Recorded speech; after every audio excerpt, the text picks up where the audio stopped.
Ce matin au sapin de Noël, c'est très sérieux. Le sapin de Noël naturel a-t-il toujours la cote? On en parle ce matin.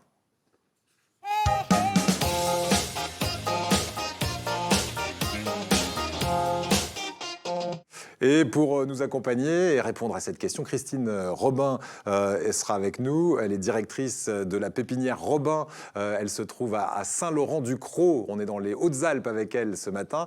Elle est aussi l'unique productrice de sapins de notre région. Et puis Agnès Olive, qui est en plateau avec nous. Bonjour Agnès. Bonjour. Merci d'être avec nous. Vous êtes ce matin l'ambassadrice d'un label éco-sapin. On va parler avec vous de ce fameux sapin en pot. Vous militez pour l'achat de sapins en pot. Vous nous direz pour quelles raisons. Mais juste avant de commencer, voici le reportage qui nous parle de ce combat entre le sapin en pot, le sapin naturel et le sapin artificiel. Quelques chiffres qui sont très parlants et qui nous en disent plus sur l'intérêt des Français pour ces sapins de Noël. Des millions de sapins vendus chaque année, regardez. On achète un sapin de Noël cette année? Ben oui, mais en plastique ou naturel? Chaque année, il se vend en France 6 millions de sapins naturels et 1 million de sapins artificiels. Mais quel est le plus respectueux de l'environnement? Bon point pour le sapin naturel. 80% sont cultivés en France. Qui dit cultivé dit pas de déforestation. Il capture les émissions de gaz à effet de serre et il est recyclable. Mauvais point, la monoculture du sapin nuit à la biodiversité et les plantations polluent les nappes phréatiques à cause de l'emploi de pesticides, même si la profession s'est engagée à en réduire fortement l'emploi. Le label Plante Bleue ainsi que le label MPS certifient des pratiques plus respectueuses de l'environnement, à vérifier lors de votre achat. Quid du sapin artificiel? Certes, il dure plus longtemps que le sapin naturel, mais il faudrait le garder au moins 20 ans pour limiter son impact environnemental. Or, les Français le changent en moyenne tous les 3 ans. Généralement fabriqué en plastique non recyclable et à l'autre bout du monde, il n'a rien d'écologique. Bref, si vous tenez vraiment au sapin de Noël, choisissez-le naturel et certifié écolo. Joyeux label! Alors les labels MPS et Plante Bleue, on aura l'occasion d'en parler avec vous, peut-être d'ailleurs Agnès Olive. Vous représentez EcoSapin. C'est un autre label ou c'est juste un site internet qui permet d'acheter son sapin en pot, EcoSapin? Oui, non, c'est juste une start-up, une entreprise qui propose un service de location de sapins. Donc le principe, c'est de recevoir son sapin à la maison, en pot, vivant. Et donc, on vous le livre et on revient le chercher à la fin après les fêtes. Et le sapin est replanté.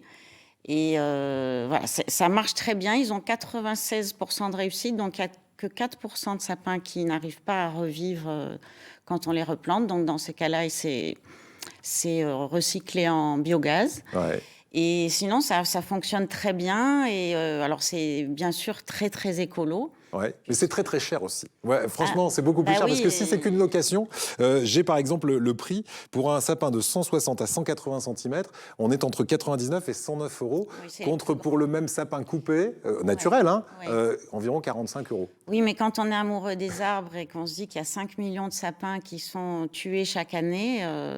Bon, moi, voilà, alors, est-ce qu'ils sont vraiment tués? Parce que c'est pour ça que j'aimerais qu'on ait, pour l'instant, on a un petit problème technique qui nous empêche d'avoir Christine Robin, qui est productrice de sapins. Elle considère que c'est une culture comme une autre, comme des poireaux ou des salades, et qu'ils ont été plantés pour quelques années. Et pendant ces années où ils ont été plantés, ils ont contribué à renouveler l'oxygène de l'air et à récupérer du CO2. Donc, elle dit, on fait aussi notre part de travail tout en étant des agriculteurs. Oui, ça peut se défendre aussi, mais bon, moi je crois que les arbres ont une âme et donc je vois pas trop les choses sous cet angle-là. Et puis il y a quelque chose aussi d'important, c'est que quand on a un sapin, donc moi c'est la 3e année que j'ai l'éco-sapin chez moi pour les fêtes, qui est en vie, c'est vraiment, il y a vraiment une autre ambiance dans son salon parce que le sapin il sent, on sent qu'il est vivant, on a comme si on avait une petite forêt dans son appartement pour les gens notamment qui sont en appartement. Pour le sapin naturel aussi, il sent, mais c'est vrai qu'on a cette sensation que il est en train de dépérir. Si jamais jamais on le garde un peu trop longtemps, il perd ses épines et tout, c'est un peu tristouné. Et puis après, quand on voit ces images de désastres dans les rues, c'est tellement triste de voir tous ces sapins, même si beaucoup maintenant sont recyclés, heureusement quand même. Alors on appelle ça du mulch, hein, on les mixe, on les broie pour faire du paillage au sol. Mais c'est vrai que bon, ce système d'éco-sapins, alors maintenant ils ont une pépinière en plus qui est à Nance-les-Pins, ils avaient démarré à Gap. Ouais. Là, ils sont à Nance-les-Pins, donc on est vraiment près de Marseille. Et première nouveauté de cette année, ils livrent dans le centre de Marseille à vélo. Donc on est vraiment dans des trucs écolo. On est écologique jusqu'au bout des ongles. Donc ce sapin en pot, il a une vie bien déterminée. C'est-à-dire que sur le site internet, on va choisir son sapin en pot, la taille du sapin, même la décoration. On vous livre tout ça à la maison. Et ensuite, une fois qu'il a terminé sa vie, je ne peux pas le garder dans mon jardin si j'ai un jardin ? Oui, bien sûr, à condition qu'il soit adapté au climat quand même. Oui, on peut le garder. Mais sinon, il va où exactement, ce sapin ? On le trace il retourne à dans cette pépinière. Dans cette pépinière. Et il faut savoir qu'il y a un roulement de 3 ans. Donc, un sapin qui a été loué une année ne sera pas loué pendant 3 ans. Ouais. Donc là, en 2020, ce sont les premiers sapins du roulement qui vont être reloués. Parce qu'il faut qu'il se régénère. On ne peut pas chaque année le déterrer, le relouer. Donc, il a 3 ans pour se refaire une pleine santé. Et après, beauté. On le reloue. Voilà. Très bien. Donc ça, c'est une des possibilités. Ce sont des Norman, ce sont des épicéas. Il y a les deux. C'est des Norman, je me semble. D'accord. Oui, ils sont très beaux, en tout cas. C'est une super qualité.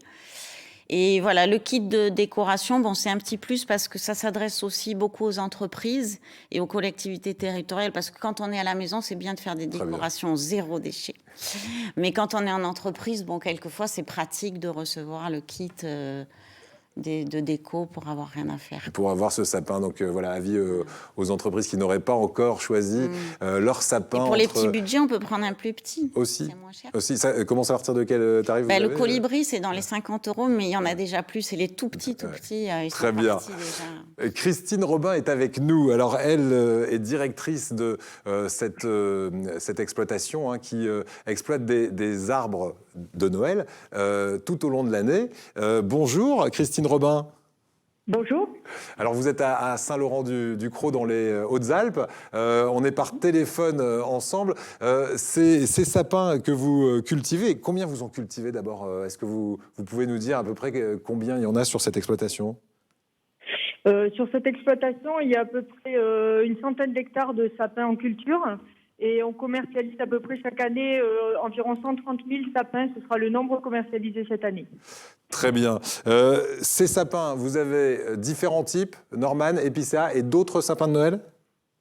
Oui, tout à fait. On produit un grand nombre d'espèces, mais la majorité donc, des sapins vendus actuellement, c'est le sapin de Norman qui représente à peu près 78% des ventes. Ensuite, nous proposons et nous cultivons également de l'épicéa commun, qui est le sapin le plus classique. Puis il y a aussi du sapin concolore, de l'épicéa pingence, qui sont des sapins à coloris bleutés. Pourquoi un épicéa coûte beaucoup moins cher ? On imagine avoir la réponse. C'est beaucoup plus long d'avoir un Norman qu'un épicéa ? Oui, c'est exactement ça.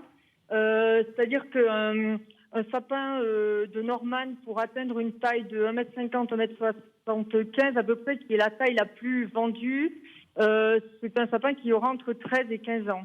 Pour un épicéa classique, il faudra 3 ou 4 ans de moins.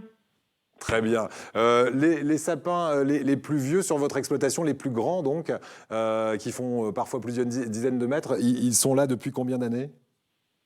Les sapins les plus grands que l'on commercialise font entre 12 et 13 mètres, puisque c'est la longueur d'un smirmorque, donc on ne fait pas plus grand, et c'est des sapins qui ont entre 20 et 25 ans. Lequel vendez-vous le mieux ? C'est l'épicéa ou le Norman ?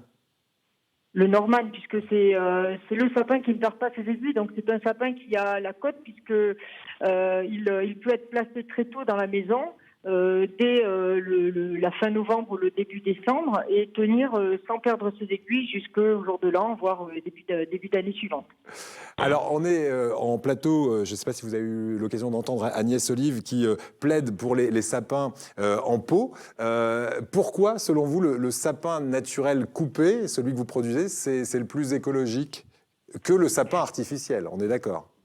Oui. Donc, non, le sapin en pot est écologique, il n'y a pas de problème à ce niveau-là. Le sapin de Noël naturel, en fait, est évidemment le sapin le plus écologique. Bon, tout d'abord, il est produit, il est cultivé. Il est cultivé par des pépiniéristes que nous sommes et donc par un réseau de producteurs dans toute la France.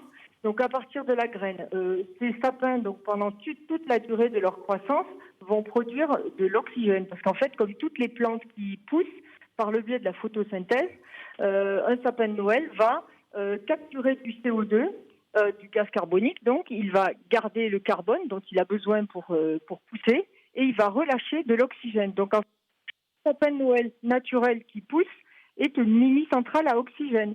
Et les cultures de sapin de Noël produisent de l'oxygène tout au long de leur vie.